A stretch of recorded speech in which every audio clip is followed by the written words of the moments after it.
ಇಲ್ಲಿಯವರೆಗೂ ಕೂಡ ಒಬ್ಬರನ್ನು ನೋಡಲಿಲ್ಲಪ್ಪ. ಆ ಸಮುದಾಯಕ್ಕೆ ಸಂಬಂಧಪಟ್ಟಂತ ಸಂಘಟನೆಗಳು ಬೇರೆ ಸಂದರ್ಭದಲ್ಲೆಲ್ಲ ಓ ಅಂತ ಬರ್ತಾರೆ. ವಕ್ಫ್ ವಿಚಾರದಲ್ಲಿ ದೊಡ್ಡದಾಗಿ ಬಂದರು, ಇನ್ಯಾವುದೋ ವಿಚಾರಕ್ಕೆ ಬಂದರು, ಇನ್ಯಾವ್ಯಾವುದೋ ವಿಚಾರಕ್ಕೆ ಬಂದರು.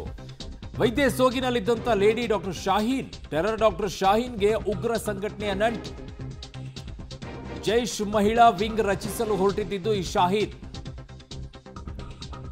ಕಾಶ್ಮೀರ ವಿದ್ಯಾರ್ಥಿಗಳ ಸಂಪರ್ಕದಲ್ಲಿದ್ದು ಜಿಹಾದಿ ಶಾಹೀನ್. ಪಾಪ ವಿದ್ಯಾರ್ಥಿಗಳು ಕಲಿಬೇಕು ಅಂತ ಬಂದರೆ ಅವರ ಮೈಂಡ್ ವಾಶ್ ಅನ್ನು ಮಾಡ್ತಾ ಇದ್ದಿದ್ದು ಈ ಲೇಡಿ ಟೆರರ್. ಅವರಲ್ಲಿ ನೋಡಿ ನೋಡಿ ಸಾಕಾಗೋಗಿತ್ತು. ನಾವು ಬಂದು ಏನಾದರೂ ಓದೋಣ ಅಂತ ಅಂದರೆ 2 ತಿಂಗಳ ಹಿಂದೆ ಕಾನ್ಪುರಕ್ಕೆ ಹೋಗಿರ್ತಾಳಂತೆ. ಕಾನ್ಪುರದಲ್ಲಿ ಆರೀಫ್ನ ಭೇಟಿ ಆಗಿರ್ತಾಳೆ ಈ ವೈದ್ಯ ಶಾಹೀನ್. ಸೊ ಡಾಕ್ಟರ್ ಶಾಹೀನ್ ವಿಚಾರಣೆಯನ್ನ ಈಗ ತನಿಖಾ ತಂಡ ನಡೆಸ್ತಾ ಇದೆ. ವೈದ್ಯೆಯ ಸೋಗಿನಲ್ಲಿದ್ದು lady terror doctor Shaheen. Shaheen ಅದಕ್ಕೆ ಬಹಳ ಚೆನ್ನಾಗಿದೆ ಅರ್ಥ, ಆಯ್ತಾ? ಆದರೆ ಇವಳು ಮಾಡ್ತಾ ಇದ್ದಿದ್ದಂತಹ ಕುತಂತ್ರಿ ಕೆಲಸಗಳನ್ನು ನೋಡಬೇಕು. ರಾಕ್ಷಸಿ ಇವಳು.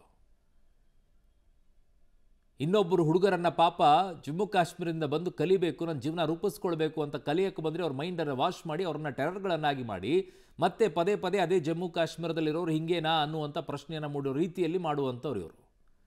ನನ್ನ ಸಹೋದ್ಯೋಗಿ ಶಬೀರ್ ಇದ್ದಾರೆ. ಶಬೀರ್, ಈಗ ಪಾಪ ಜಮ್ಮು ಕಾಶ್ಮೀರದಲ್ಲಿ ಇಷ್ಟು ದಿನ ಇಲ್ಲದೆ ಇರುವಂಥದ್ದು ಈಗ ಒಂದಿಷ್ಟು ಸಿಕ್ಕಿದೆ. ಪಾಪ ವಿದ್ಯಾರ್ಥಿಗಳು ಬಂದು ಬೇರೆ ಬೇರೆ ಕಡೆಗೆ ಕಲಿಬೇಕು ಅಂತ ಬರ್ತಾರೆ. ಅಂಥವ್ರನ್ನ ಮೈಂಡ್ ವಾಶ್ ಮಾಡಿ ಹಾಳು ಮಾಡುವಂಥ ಕೆಲಸ ಇವ್ರು ಮಾಡೋದು, ಮತ್ತೆ ಅದೇ ಜಮ್ಮು ಕಾಶ್ಮೀರಕ್ಕೆ ಕೆಟ್ಟ ಹೆಸರು ಬರೋದು ಇಂಥವರಿಂದನೇ ಆಗ್ತಾ ಇರೋದಲ್ವಾ?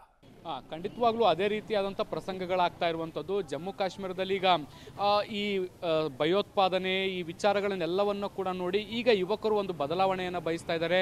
ತಮ್ಮದೇ ಆದಂಥ ಒಂದು ಜೀವನವನ್ನು ಕಟ್ಕೊಳ್ಬೇಕಾದಂತಹ ಅನಿವಾರ್ಯತೆ ಕೂಡ ಅವ್ರಿಗಿದೆ. ಹೀಗಾಗಿ ಹೊರ ರಾಜ್ಯಗಳಿಗೆ ಬಂದು ವಿದ್ಯಾಭ್ಯಾಸವನ್ನು ಮಾಡ್ತಾ ಇದ್ದಾರೆ. ಅದರಂತೆ ಅಲ್ ಫಲಾಹ್ ಕಾಲೇಜ್ಗೆ ಕೂಡ ಬಂದು ಮೆಡಿಕಲನ್ನು ಮಾಡಬೇಕು, ಡಾಕ್ಟರ್ಗಳಾಗಬೇಕು ಅನ್ನುವಂಥ ಕನಸು ಕಟ್ಕೊಂಡಂಥವ್ರು ನೂರಾರು ಜನ.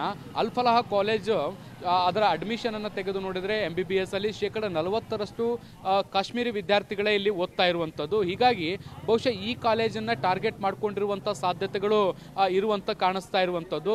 ಇಲ್ಲಿ ಬರುವಂಥ ವಿದ್ಯಾರ್ಥಿಗಳ ಬ್ರೈನ್ ವಾಶ್ ಮಾಡುವಂಥ ಕೆಲಸವನ್ನು ಡಾಕ್ಟರ್ ಮುಜಾಯಿಲ್ ಮತ್ತು ಡಾಕ್ಟರ್ ಶಾಹೀನ್ ಮಾಡ್ತಾ ಇದ್ರು. ಡಾಕ್ಟರ್ ಶಾಹೀನ್ ಕೂಡ ಇದೇ ಕಾಲೇಜಿನಲ್ಲಿ ಒಂದಷ್ಟು ದಿನಗಳ ಕಾಲ ಪ್ರಾಧ್ಯಾಪಕಿಯಾಗಿ ಕೂಡ ಕೆಲಸವನ್ನು ಕೂಡ ಮಾಡಿದರು. ಇಲ್ಲಿ ಬರುವಂಥ ಯುವಕರನ್ನು ಯುವತಿಯರನ್ನು ಬ್ರೈನ್ ವಾಶ್ ಮಾಡುವಂಥ ಕೆಲಸಗಳು ಮಾಡ್ತಾ ಇದ್ರು. ಯುವಕರು ಬಂದಂಥ ಸಂದರ್ಭದಲ್ಲಿ ಅವರಿಗೆ ಡಾಕ್ಟರ್ ಮುಜಾಯಿಲ್ ಮತ್ತು ಯುವತಿಯರು ಬಂದಂಥ ಸಂದರ್ಭದಲ್ಲಿ ಡಾಕ್ಟರ್ ಶಾಹೀನ್ ಇಬ್ಬರೂ ಕೂಡ ಅವರ ಬ್ರೈನ್ ವಾಶ್ ಮಾಡಿ ಮೂಲಭೂತವಾದ ಭಯೋತ್ಪಾದನೆಯ ಬಗ್ಗೆ ಆಸಕ್ತಿ ತುಂಬುವಂಥ ಕೆಲಸವನ್ನು ಮಾಡಲಾಗ್ತಾ ಇತ್ತು. ಅದಕ್ಕೆ ಪೂರಕವಾದಂಥ ಪಠ್ಯವನ್ನು ಕೊಡುವಂಥ ಕೆಲಸಗಳಾಗ್ತಾ ಇತ್ತು. ಅವ್ರು ಬಂದಂಥ ಉದ್ದೇಶವನ್ನು ಮರೆತು ಅವರು ಮತ್ತೊಂದು ಉದ್ದೇಶದ ಹಿಂದೆ ಓಡುವಂತೆ ಅವರನ್ನು ಪ್ರೇರೇಪಿಸುವಂಥ ಕೆಲಸವನ್ನು ಮಾಡ್ತಾ ಇದ್ರು. ಆ ಮೂಲಕ ಭಯೋತ್ಪಾದನೆಗೆ ಸೆಳೆದು ದೇಶದಲ್ಲಿ ವಿಧ್ವಂಸಕ ಕೃತ್ಯಗಳನ್ನು ಮಾಡಲಿಕ್ಕೆ ಅವರಿಗೆ ಪ್ರೇರಣೆಯನ್ನು ಕೊಡ್ತಾ ಇದ್ರು ಅನ್ನುವಂಥದ್ದು ಈಗ ತನಿಖೆಯಲ್ಲಿ ಗೊತ್ತಾಗ್ತಾ ಇರುವಂಥದ್ದು.